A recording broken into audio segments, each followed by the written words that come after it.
"Intrigue, intrigue, intrigue," said Woden to the cat as he lay down his staff and put on his storytelling hat.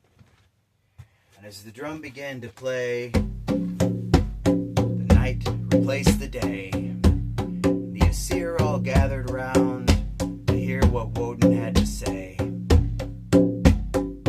And he said, "Once upon a time,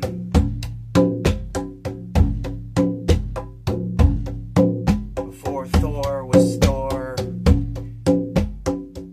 when thunder was still the thunderclap and the thunderbolt, and Thor was Thunor, before Odin was Odin, before there was Germany, before there were Vikings, there was Woden.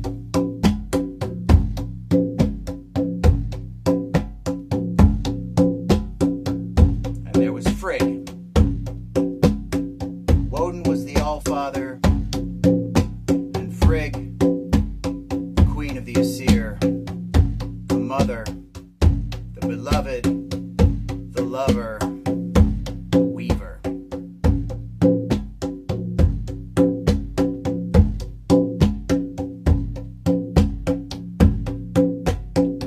Woden was known to be a wandering god.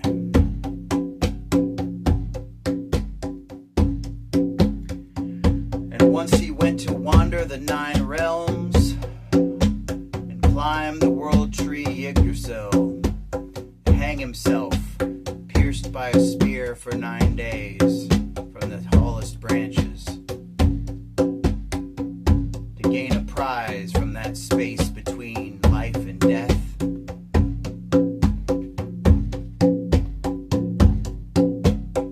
This is not that tale.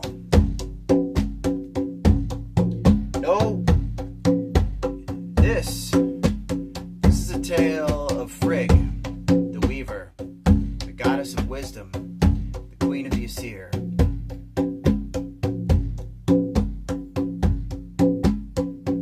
The goddess of hearth and home. The weaver.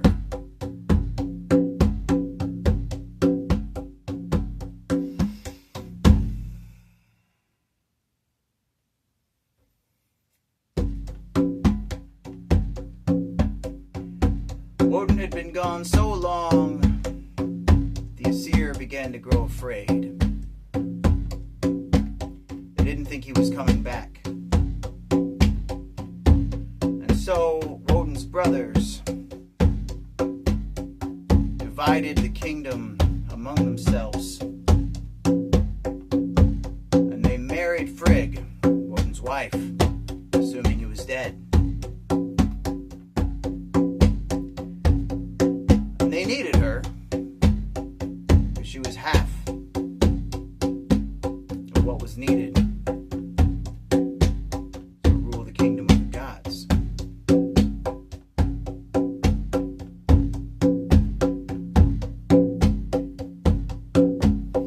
Woden, after drinking from the well, was the god of wisdom, but Frigg was the goddess of wisdom. Couldn't very well rule the gods with no wisdom. So they married her. And she had lain with Odin, Woden, and bore a son called Balder.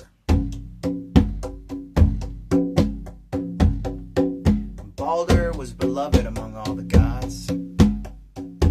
He was a god of joy and of light, born of the union of the Allfather and the Weaver.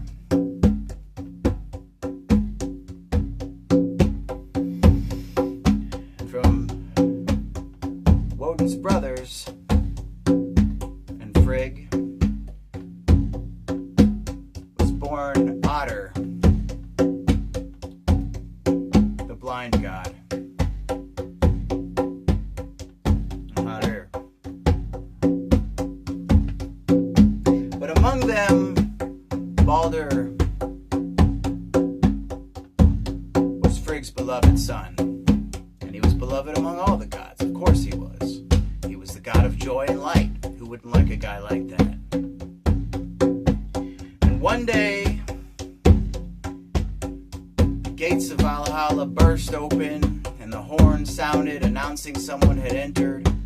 And who was there but the one-eyed, the hanged god, the god of wisdom, the All-Father, Odin himself. And he took back his wife and his kingdom, but he understood the necessity.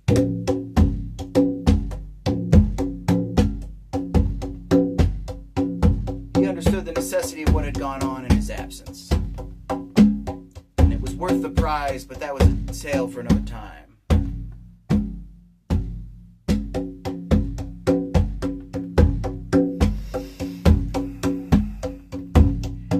So Balder, god of love and light, joy, beloved among the gods,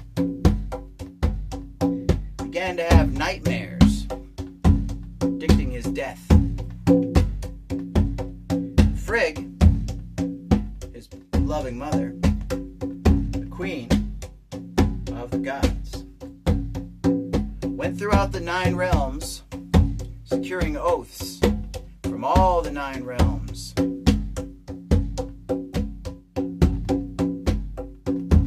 That nothing would harm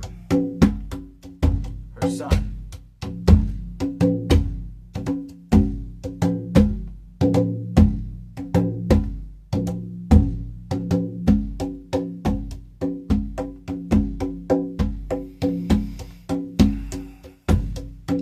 One day Loki, the son of the ice giants, adopted son of Woden, the sly one, the shapeshifter, the trickster.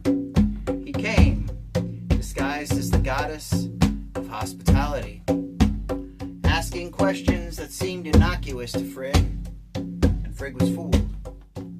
She gave away the secret.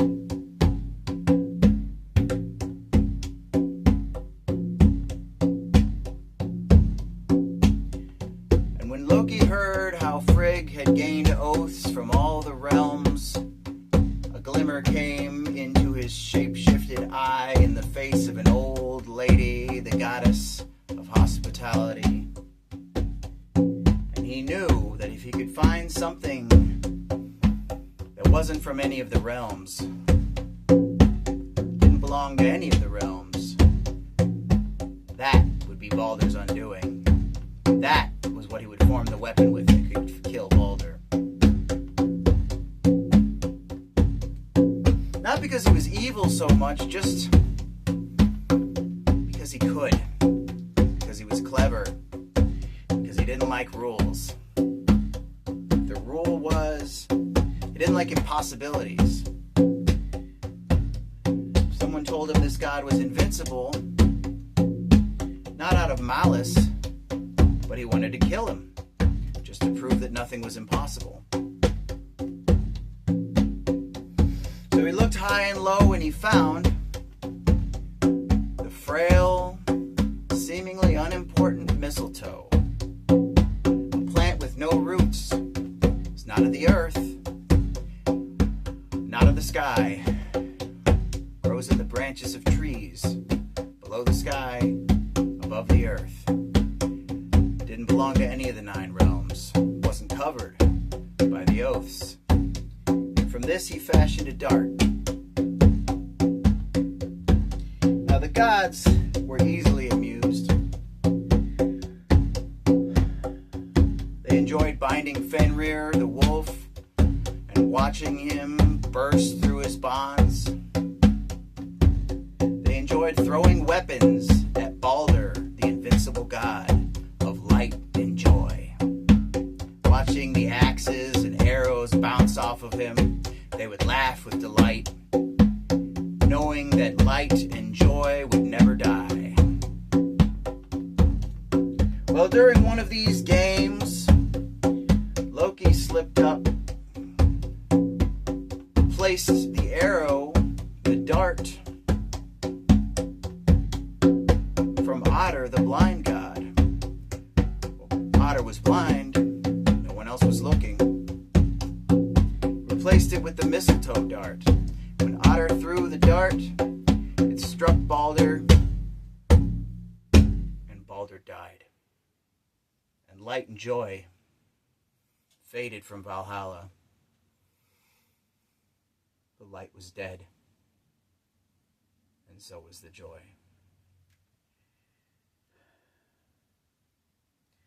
And Frigg, the beloved, the lover, the queen of the gods, grieved harder than any of the other gods. But all the gods grieved.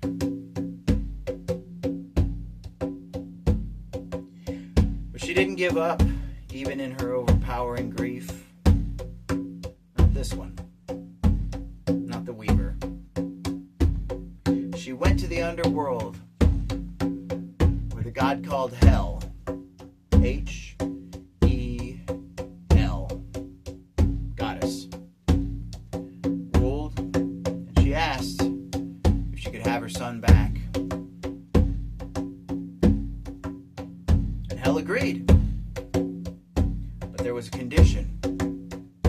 The condition was that every being in the 9 realms would have to weep for the death of Joy and Light, for the death of Balder, to prove his universal belovedness. And if they did, then he would be returned. So once again, Frigg traveled the 9 realms, this time explaining what had happened to her son, witnessing the weeping of every sentient beast, creature in the 9 realms. Except, she approached an ice giantess, or so she thought. But it was Loki, in disguise, once again, refusing to weep. Because Loki wouldn't weep, Light and Joy were confined to the underworld until after Ragnarok. And that is what and what not I know about Loki and mistletoe and overlooking the things in the liminal spaces